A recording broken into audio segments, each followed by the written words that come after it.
पवित्र बात जो आज तुमने सिद्धार्थ के साथ किया वो मैंने देखा। मैंने क्या किया है? ये तुम अपने हृदय से पूछो। इस प्रकार तुम अपनी ही हानि कर रहे हो। सिद्धार्थ एक विभूति है, उसकी बराबरी तुम तो क्या, मैं भी, यहां तक कि गुरुवर्य भी नहीं कर सकते।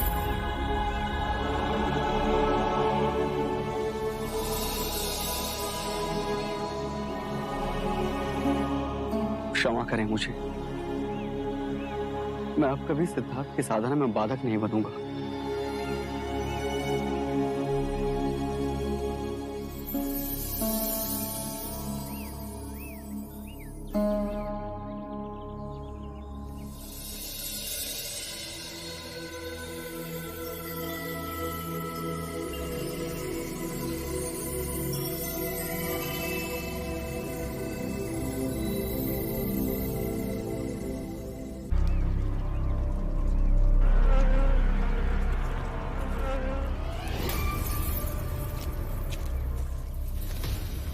फिर सिद्धार्थ का ध्यान भंग करने की चेष्टा कर रहे हो।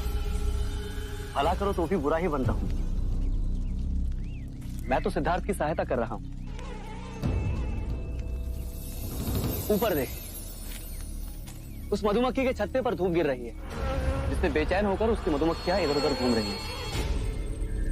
और कुछ मधुमक्खियां तो सिद्धार्थ पर भी बैठी हैं।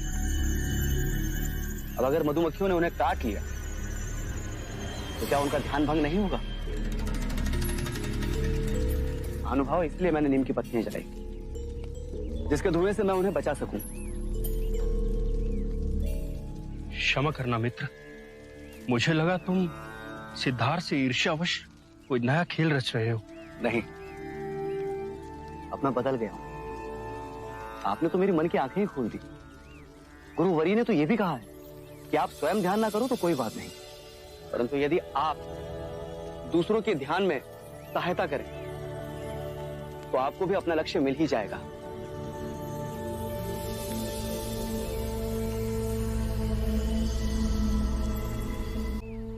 जी गुरुदेव। ध्यान में इतने मग्न हो जाओ तुम में और पत्थर में कोई अंतर न रहे, और वो चील तुम्हें पाषाण समझ के तुम्हारे से नहीं पा बैठे।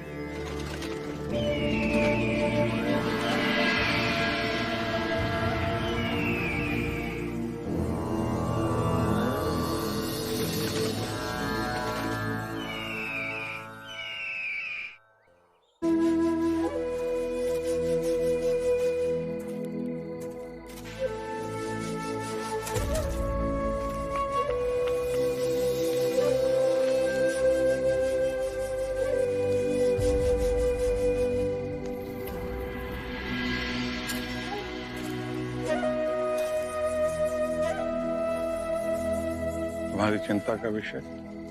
गुरुवर्य, सिद्धार्थ को ध्यान में बैठे पूरे 2 दिन हो गए हैं। न जल ग्रहण किया है न भोजन। ऐसे में यदि उन्हें कुछ हो गया तो? कुछ नहीं होगा। सिद्धार्थ ने श्वासों को साध लिया है। सिद्धार्थ ध्यान की उस ऊंचाई पर पहुंच गए हैं जहां शरीर के नित्य कर्म बहुत पीछे छूट जाते हैं। उन्हें जो आहार मिल रहा है वो आत्मिक सुख है।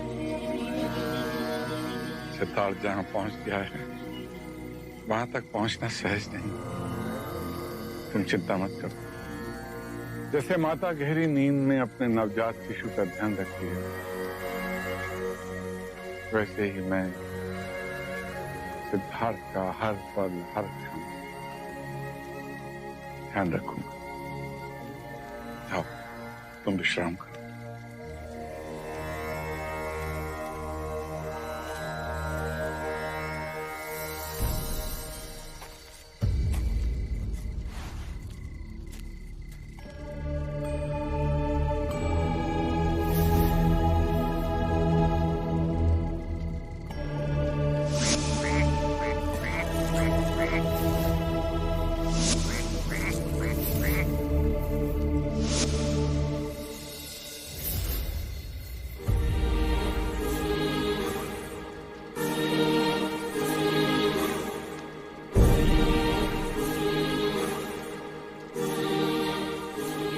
तुम्हारा ध्यान 2 दिन बाद टूटा है। मुझे समय का ज्ञान ही नहीं रहा गुरु।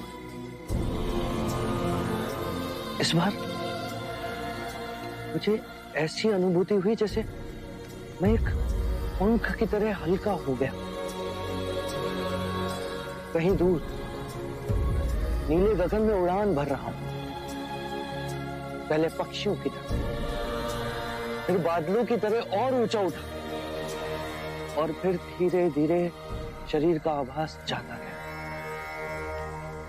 ऐसा लगा जैसे मैं एक वृक्ष की तरह हूं, पृथ्वी से जुड़ा, पर दूर अनंत तक मेरी बाहें फैलती जा रही हैं। फिर चारों ओर अनंत शून्य की अनुभूति हुई। एक इतनी सघन शांति उजागर हुई जैसे एक झरना हो शांति का, जिसमें मैं स्नान कर मेरा रोम रोम आनंदित हो। मुझे इसकी अनुभूति हुई। अब तुम में और मुझ में कोई अंतर नहीं रह गया सिद्धार्थ। नहीं गुरुदेव। इस ध्यान को साधने में मुझे 70 वर्ष लग गए,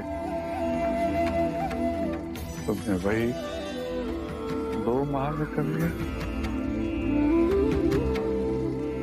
मैं धन्य हो गया। नहीं गुरुवर, आपकी और मेरी बराबरी असंभव। जब तक मैं ध्यान में था मेरा मन शांत था, जैसे ही मेरा ध्यान भंग हुआ वही पीड़ा और व्याकुलता ने मुझे आ गया। इसी सारस की चित्तार मेरे सामने वो सारे दुख, पीड़ाएं, व्याकुलता सब सामने ला खड़े कर दी। गुरुदेव, मुझे इस पीड़ा और व्याकुलता से मुक्ति का मार्ग समझाइए।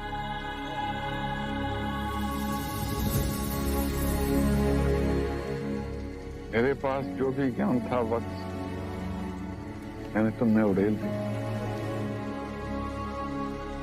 मेरा पात्र खाली, तुम्हें देने के लिए मेरे पास कुछ नहीं।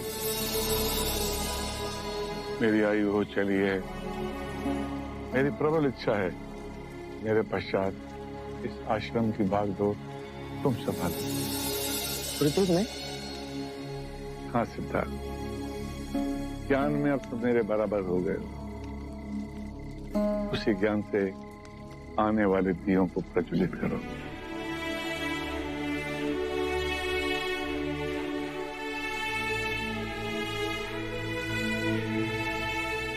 गुरुदेव, आपने मुझे इस योग्य समझा,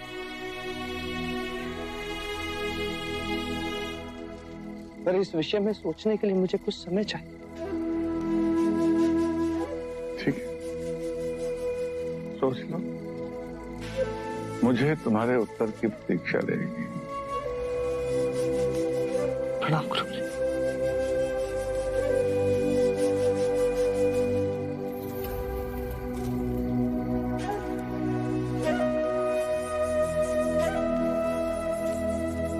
अग्नि का स्वभाव कितना मधुर है।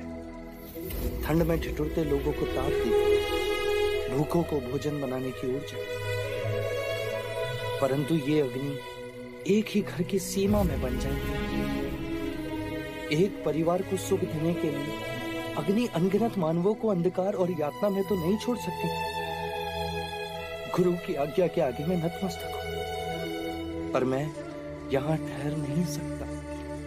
साधना के मार्ग में मैं जहां तक पहुंचा उसके आगे बहुत बड़ी अनंत की यात्रा तय करनी है। मुझे जीवन और मरण के चक्र से मुक्ति का मार्ग खोजना है।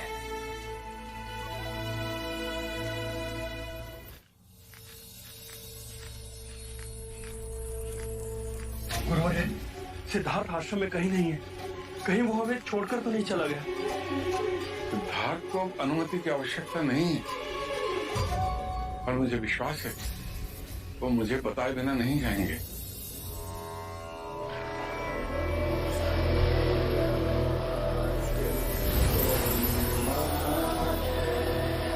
कहीं नहीं गया सिद्धार्थ। वो देखिए, पानी में श्वास रोकने का ध्यान करके आ रहे हैं।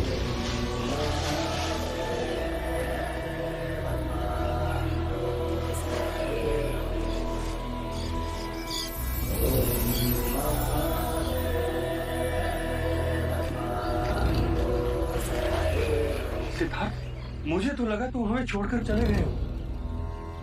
मेरी आध्यात्मिक यात्रा को आगे बढ़ाने के योग्य केवल तुम ही हो सिद्धार्थ। इस आश्रम की बागडोर अपने हाथ में ले लो बस। यह आपका मुझ पर अपार स्नेह है गुरुवर, और मेरे मन में कुछ और। कहो, निर्भय होकर कहो। गुरुवर, मैं आश्रम छोड़कर जाना चाहता हूँ।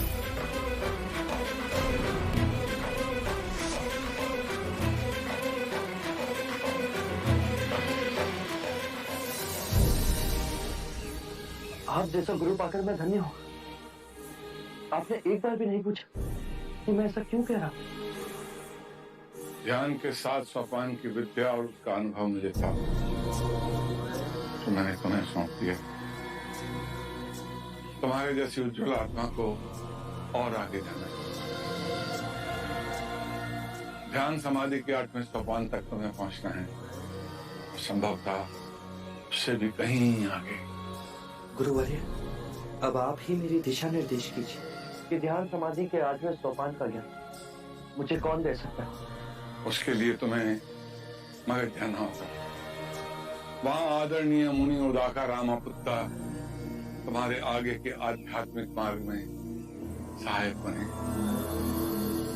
गुरुवर, यदि मैं अपना मार्ग खोजने में सफल रहा तो आपको आकर अवश्य बताऊंगा। मुझे इसकी प्रतीक्षा रहेगी। यदि इस वृद्धावस्था ने अवसर दिया तो।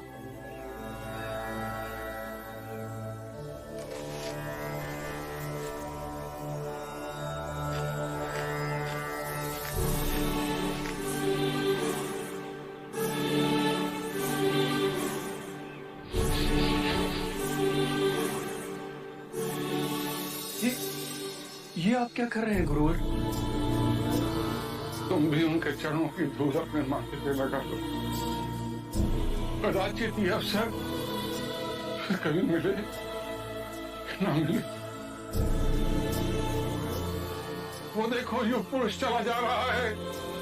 युग युगांतर के पश्चात ऐसा युग पुरुष धरती पर अवतरित होता है और धरती पावन धन्य हो जाती है।